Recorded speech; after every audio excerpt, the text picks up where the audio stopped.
think I do one more tip. The other thing too is if you're right hand or left hand dominant, you tend to brush that side a whole lot more because it's just easier. So if you're right-handed, you're just gonna stay here. You really have to kind of make a conscious effort to rotate your wrist. And often for right-handed patients, I tend to see a lot more dental work needed on their non-dominant side because it takes a little bit more work to kind of like, to remember, oh, I gotta brush this side, it's not as comfortable. And then you gotta brush like here, and it's not as comfortable doing this. This you can do all day long. See what I mean? So make an effort to brush your non-dominant side, whether it be left or right, the same amount. So I'm going to start talking to you about floss. Flossing is one of those things that people, I think patients get so shamed about. They feel so bad. Do you floss every day? And we know exactly what you're going to say, but we just want to hear you say it. Are they going to be honest? 99% of the time they're honest. They're all honest. They say, not as much as I should. So flossing is one of those things that it's not for everybody. Can I just be honest with you? It's hard to do, and you have to really practice. And what it really comes down to is a change in your mindset. You have to consider your dental care routine as an important part of your luxurious self-care routine. It's as important as shaving, blow drying your hair, putting on your makeup, doing, planning your wardrobe. It's really, like exfoliating your heels and getting your mani-pedis. It's that important. And once you look at your dental hygiene routine like a luxury self-care, you'll realize that it pays a lot more dividends and for a lot less money than a lot of other self-care routines. Sadly, during the pandemic, we had this huge toilet paper shortage. I was like, why don't we just like use bidets and take and like baby wipes? It's not like, but never mind. But the one thing I didn't see that was a shortage of was floss. Nobody was concerned that they couldn't floss their teeth anymore. Floss and toothpaste and toothbrushes were all full, and I was very sad because I thought people are focusing on the wrong ends of their bodies. They need to buy out the floss. So with the floss, you have to just practice, and then keep in mind that very few dental offices will spend the time to educate you. So don't be upset at yourself or anything. I'm gonna tell you right now how to do it, and then it's once you start practicing and once you get the hang of it, it's super easy. It should take you 30 seconds. Now, a periodontist back from my dental school days gave me a literature number.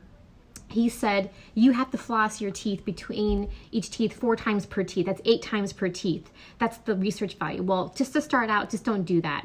Just go in and out, in and out, in and out. And then you'll begin, and then once, you start that, then you'll be able to do the scrubbing. So on your back teeth, which is the hardest teeth to demonstrate, is you use your index fingers, wind it around your middle fingers, and then brace it with your index fingers.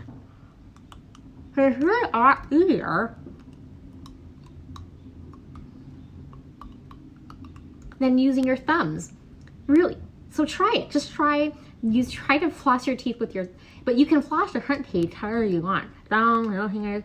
I kind of do, I hold it like this with 2 fingers, and I just kind of brace it with the index finger. And back to 2 index fingers. And if you have tight contacts, they make Oral-B Glide Floss for that. It's fine. Now, okay, there's another alternative to floss, which is very effective, and I'm really excited to talk to you about it. It's called the Waterpik. I really love my Waterpik, and I'm going to show you how it should be used. I was going to demonstrate it to you, but it's a bit much. So this particular Waterpik has also come a long way, like Sonicare. It used to be really kind of ugly, and nobody really wanted to keep that device plugged into their bathroom. Outlets are a precious commodity in bathrooms, and then having them plugged in all the time is an eyesore. So what I really like about this particular model, it's called the Waterpik Ion, is that you can charge it and then unplug it. And it just sits like this in your bathroom, and it's very sleek and compact. The Ion comes with this little base, and then it also comes with the full array of Waterpik tips. You can use the classic standard tip, or you can use the gingival tip, which has a little rubber tip, and it's very soothing and very massaging, very like nice for your gums. This is actually apparently a spare tip, regular tip.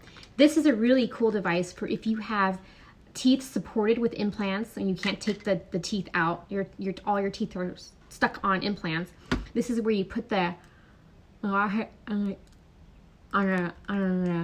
behind your teeth, behind your denture, your implant supported bridge. Now, typically, you do not have to do that. It's only with this tip that you can do that. And you can do that if you don't have implants. This is great. If you're really OCD, you can Waterpik one way and then Waterpik the other way, because typically you only Waterpik in one direction. It's best to start out on the lowest power, and it goes all the way. So you can play with that. Start on the lowest power. I still use it on the lowest power. Fill it with warm water and any kind of dilution of mouthwash your heart desires.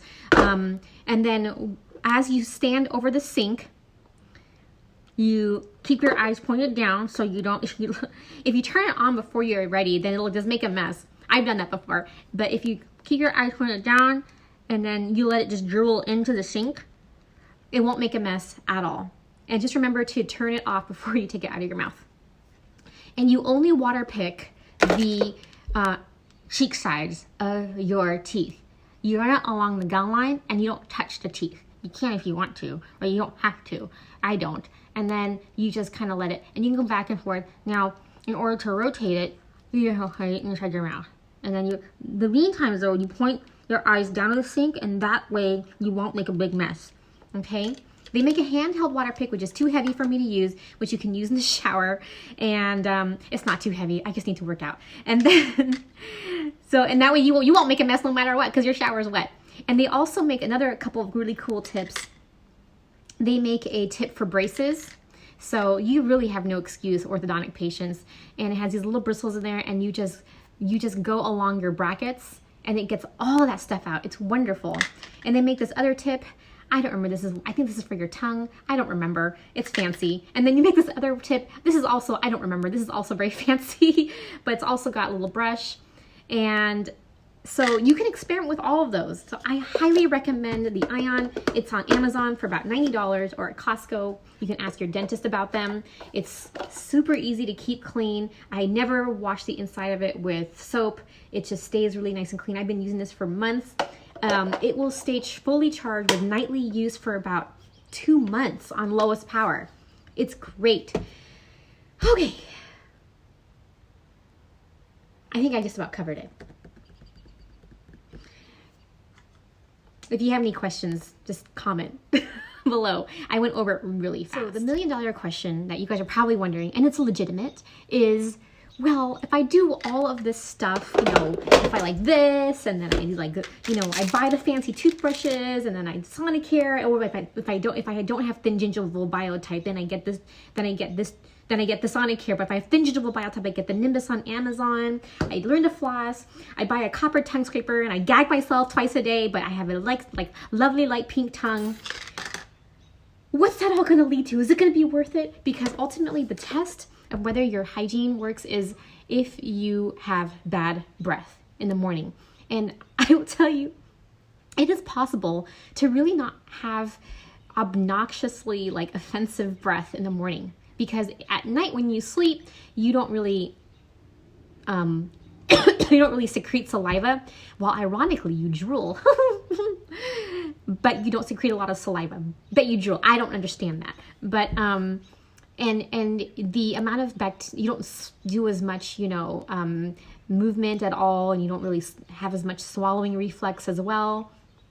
And so your mouth is bathed in bacteria constantly, and as the night wears on, you will experience kind of, drier mouth, and the bacteria really love those conditions.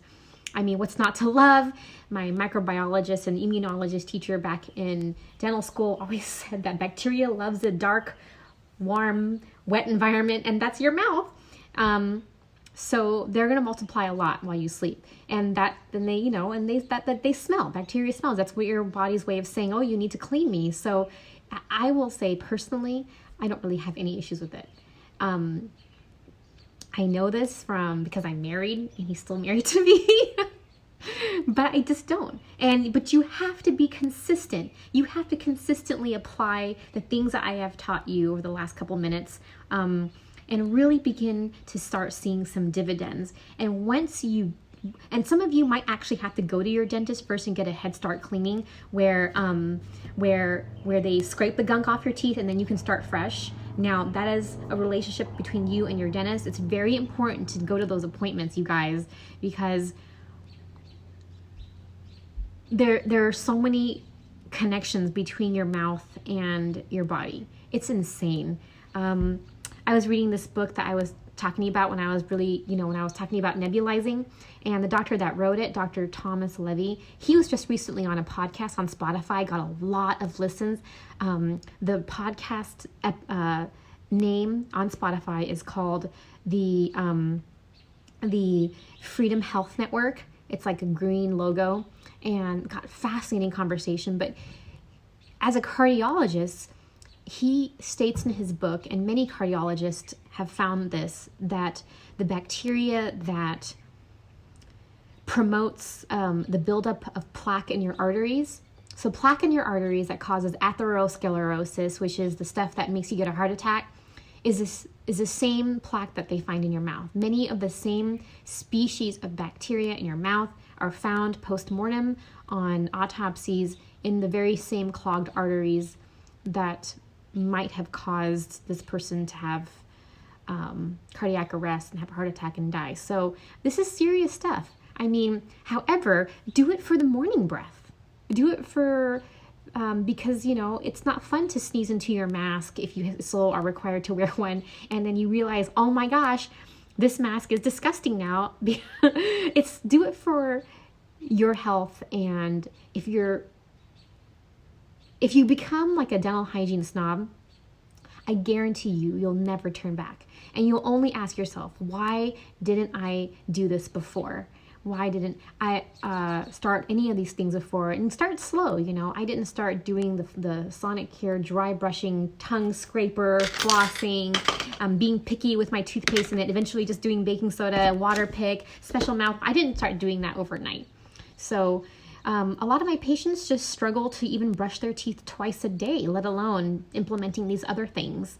So if that's an issue, your schedule, you're busy, you're tired, bring a toothbrush in your car, brush in the car. It doesn't matter. And then bring a toothbrush in your bag, keep one at work. And it'll cause other people to kind of ask the same questions. Dude, what do you like, So do it for yourself. And know that you are really taking major steps to take care of your health. It's so beneficial. The mouth is basically the start of a long tube that ends in the poop hole. So you want to make sure that you're not colonizing your mouth with very pathogenic strains of bacteria that will eventually also colonize your gut and also lead to decreased gut health. So there's also that. I love to end on poop. So having said that, thank you. You guys are great. And I'm signing out now. I can go on forever.